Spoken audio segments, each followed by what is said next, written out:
O assunto agora é saúde, porque nós vamos falar agora sobre um tema que, por incrível que pareça, ainda é muito cercado de tabu, mas que afeta milhões de homens.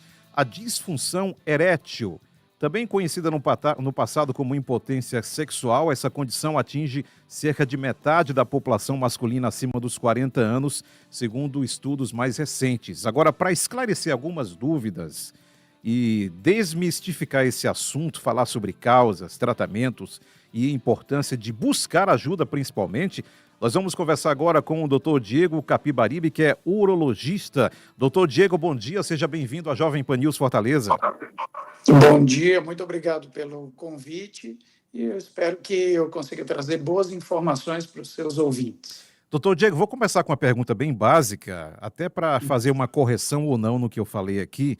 Antigamente era muito conhecido como impotência sexual. Na verdade, tem diferença entre disfunção erétil e impotência sexual? Não, a diferença que ocorre é porque, como já é um problema que gera na pessoa uma sensação muito grande de desconforto, o termo impotência reduz o homem, a potência do homem, à capacidade ou não de ter uma ereção. A disfunção erétil, da mesma forma, a disfunção, a deslipidemia, são termos que referem a uma alteração em um ponto específico na saúde do homem, mas não a sua incapacidade de realizar nenhuma outra atividade. Então, impotência reduz muito o homem, quando disfunção erétil é apenas a sua dificuldade, que pode ser no momento ou pode ser crônica, de ter e manter uma ereção na relação sexual. Doutor Diego, quais são as principais causas físicas? E aqui eu falo nas causas físicas, porque eu sei que isso vai falar muito sobre causas psicológicas, mas quais são as principais causas físicas da disfunção erétil? Bom, é engraçado que a gente sempre volta aos mesmos fatores dentro do consultório que muitas vezes não dão ao paciente o impacto que ele gostaria. Quando ele pergunta qual é a causa disso, ele espera que a gente diga é a falta de uma vitamina específica, você precisa tomar mais molibdênio, ajustar uma coisa ou outra, mas quando é algo muito mais simples. A obesidade aumenta em 80% a chance de ter, ao longo da vida, dificuldade grave em ter ereção. Quem fuma, 2 a 3 vezes mais chance. Pressão alta, 2 a 3 vezes mais chance. Não é uma pessoa que tenha pressão alta, vai ter, mas uma pressão alta não controlada. O diabetes aumenta em 3 vezes a chance de ter disfunção erétil. O sedentarismo, 3 vezes. Então, coisas simples fazem com que a gente se livre da maioria das doenças. O fato de fazer uma atividade física e tomar suas medicações da forma correta e cuidar um pouco mais daquilo que você come, daquilo que você coloca para dentro pela boca, é capaz de diminuir as chances de doenças que são aquelas principais que levam a gente embora desse mundo, né? Que é pressão, diabetes, obesidade e outras situações que não nos tiram do mundo, mas nos tiram dessa convivência com uma relação sexual. Doutor Diego, e as causas psicológicas? Ansiedade, estresse, depressão realmente impactam na função erétil do homem? Muito, principalmente em pacientes com menos de 40 anos. A disfunção erétil, que não é psicológica, no paciente de menos de 40 anos, acomete 1, 2% da população por doenças como alterações genéticas de colesterol. Você vai ter também algumas alterações, como anemia falciforme, podem gerar, mas é muito raro.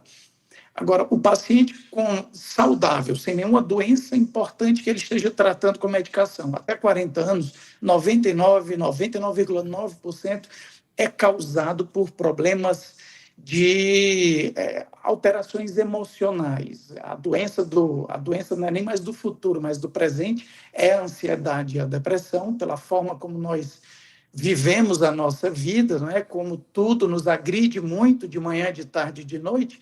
E o momento da relação sexual é um momento de embate muito grande do homem com ele mesmo, né? Será que eu sou capaz, potente?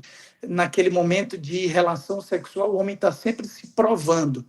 Eu pergunto muito para o paciente se é mais fácil ele lembrar da vez que ele foi mais vigoroso sexualmente ou a vez que ele falhou. Ele diz que não lembra a vez que foi mais vamos dizer, potente, né? Mas ele lembra de detalhes do dia em que ele perdeu a ereção, para você ver como marca muito a masculinidade do homem. E se você coloca ele numa situação de estresse crônico, noites mal dormidas, ronca muito, acorda por engasgos, ele vai ter menos força e disposição para ter uma boa relação sexual. E aí a disfunção erétil ela vem não só pelos fatores associados à velhice, como desde muito cedo nos fatores associados a uma queda da qualidade de vida.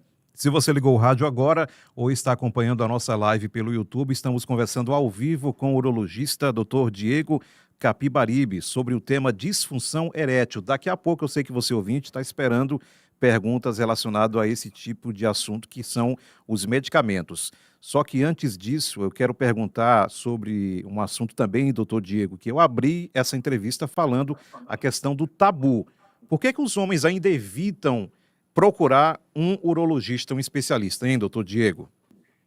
Acho que o homem, em geral, ele tem muito medo de estar doente ou de perceber a própria mortalidade. Ele tem medo de lidar com as situações associadas à saúde, ou então não está acostumado a pensar sobre elas.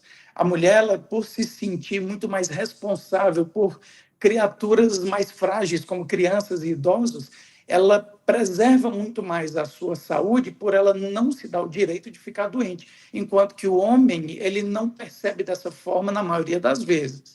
Então, ele não só tem a sensação de que não precisa procurar, como ele tem o medo de lidar com aquilo que foi encontrado, ou até mesmo das sensações que tratamentos médicos, principalmente os mais velhos, tinham antigamente, quando a medicina era muito mais rústica, muito mais agressiva e pouco resolutiva. Daí o apelo tão grande para a medicina alternativa, né? Então, o homem tem muito medo de se deparar com a mortalidade ou com uma doença que vai requerer que ele pare de trabalhar, de produzir, de ganhar dinheiro, ou até Doutor, mesmo de sentir dor. A gente sente muito pouca dor ao longo da vida, né? A mulher, é na verdade, adolescência, já começa a sentir dores importantes no ciclo menstrual. O homem não sente muita dor, né? verdade. Doutor Diego, vamos então agora entrar num assunto que muitos ouvintes, inclusive, já começam a nos questionar aqui com relação a medicamentos. Nos últimos meses, ou não sei se eu posso falar anos, mas a gente tem acompanhado uma prática muito comum de pessoas jovens adquirindo em farmácias medicamentos, até mesmo sem ter algum tipo de problema de disfunção erétil, para aumentar a sua energia sexual. Primeiro, eu gostaria que o senhor falasse sobre isso, os riscos e essa crescente procura aleatória desses medicamentos. As medicações que vão melhorar a performance sexual do homem, elas são mais utilizadas por jovens do que por pessoas que têm problemas que requerem esse tipo de medicação. É conhecido como a droga do fim de semana, para melhorar a performance. Isso está muito atrelado a um aumento expressivo do uso da uso de pornografia. Então, a Sim. necessidade de uma performance fora do comum, a percepção de que só alguém capaz de realizar atos hercúleos na cama é que é realmente um homem na média. Então, o uso dessas medicações, como não necessita de prescrição, tem poucos efeitos colaterais, por mais que todo mundo tenha medo da medicação, ela não aumenta o risco de infarto, apesar de que ela aumenta o risco da pessoa se colocar em situações de esforço extremo, e isso sim possa levar a algum problema cardíaco quem já tem doenças de base. Então, mais de 60% dos homens que usam essa medicação são jovens, usam no fim de semana com intuito recreativo. Mas isso não pode causar uma dependência, doutor Diego? Com certeza. A dependência psicológica, ela vem com o tempo de uso e com a percepção de que o normal é o sobre-humano. A maioria das relações sexuais, elas só duram em torno de 5 a 7 minutos. Os países, nas pesquisas, que duram mais tempo, duram 10 minutos. E isso, muitas vezes, associado a, a, a uma boa performance nas preliminares, na sedução, na conversa, na intimidade e na tranquilidade do casal, é mais do que tempo suficiente. Mas a percepção de que o ato sexual normal é aquele que se vê em filmes, em sites de pornografia, tornou o homem extremamente inseguro quando ele não tem uma performance extraordinária. Daí a necessidade de uso da medicação pela própria percepção de o que é o normal. E aumentou em quase 3 vezes nos últimos 10 anos o uso de pornografia, e isso tem assolado principalmente os adolescentes que estão formando a percepção do que é um ato sexual completamente baseado em pornografia. E isso é uma epidemia que vem causando a dependência no uso de medicações que aumentam essa performance. Agora, doutor Diego Capibaribe, a partir de que momento um homem, depois dos seus 40, 45 anos, já pode perceber alguma diferença no seu desempenho sexual? Ele já deve procurar imediatamente um urologista para saber se há algum errado ou para pegar uma indicação melhor de algum tipo de medicamento de acordo com a recomendação médica? No momento em que ele percebe que a ereção não dura até o fim da relação sexual, numa situação comum do dia a dia, ele não pode estar extremamente cansado, com sono ou tendo feito uso de bebida alcoólica, e isso torna muito fácil a perda da ereção sem ter qualquer problema associado. Então, se ele percebe que de forma crônica, ou seja, ao longo das semanas, uma vez ou outra, ele tem tido mais dificuldade em ter a ereção com o estímulo ou manter a ereção até o fim da relação sexual, ele deve procurar um urologista que é habilitado a identificar pontos na saúde desse homem que pode estar afetando, desde psicológico até físico, metabólico, a partir dos 40 anos principalmente, que é quando aumenta o número proporcionalmente de homens com disfunção erétil, em torno de 30%, de 40 a 50, é uma regrinha de 10 a menos. A partir dos 50 anos, aproximadamente 40%, 60 anos, 50%, 70 anos, 60% dos homens vão ter alguns sintomas. E aquelas pessoas que têm anemia falciforme, que é uma doença genética do sangue, pacientes que já fumam há mais de 10, 15, 20 anos, pressão alta que não controla direito, não toma remédio direito, começam a perceber uma falha na capacidade de ter e manter a ereção, é importante, e não só que procure um urologista, mas um cardiologista, porque esses problemas podem estar associados também a problemas cardiovasculares. Pode preceder um infarto em torno de 5 anos.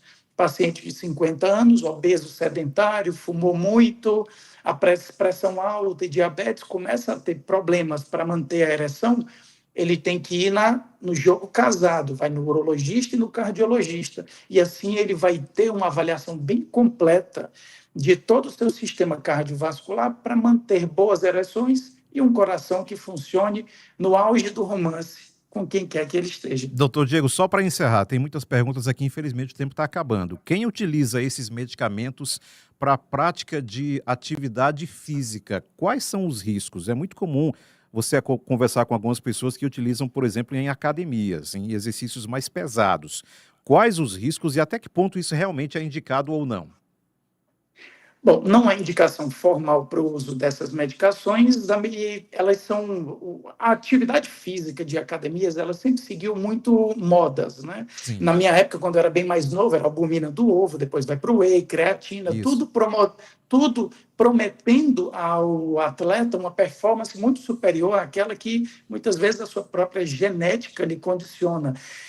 E esse uso de medicação nesse intuito, ele não é recomendado, não há ainda uma maneira muito detalhada de eu dizer o que pode acontecer de errado. O que eu posso dizer é que não há nenhuma comprovação científica de que isso vá melhorar nenhuma atuação dentro da academia.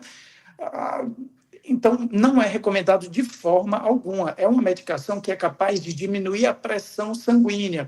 Talvez atividades físicas de altíssimo uso de peso, como leg press, deadlift, agachamento, tudo isso associado a uma medicação que diminui um pouco a pressão, já que é um vasodilatador, pode inclusive dar sensações de desmaio, queda. A gente nunca sabe o que pode acontecer quando você toma medicações da forma errada, pelo motivo errado, pela pessoa errada, tudo pode acontecer. Então, não está recomendado, a não ser que você esteja planejando sair da academia para um encontro, e aí o ideal é que você tome meia hora antes, não antes de ir para a academia. É verdade. Doutor Diego Capiberibe, primeiro, muito obrigado pela gentileza de tirar um pouco do seu tempo e da sua agenda nessa manhã de quarta-feira. Foi difícil tirá-lo da sua agenda diária aí de atendimento dos pacientes. Muito grato pela entrevista e pela clareza nas respostas aqui na Rádio Jovem Pan News. Muito obrigado, doutor doutor Diego De nada, Capibaribe. foi um prazer e disponha. Sempre que precisar, estou à disposição. Obrigado, então. Doutor Diego Capibaribe, urologista ao vivo aqui na Rádio Jovem Pan News Fortaleza.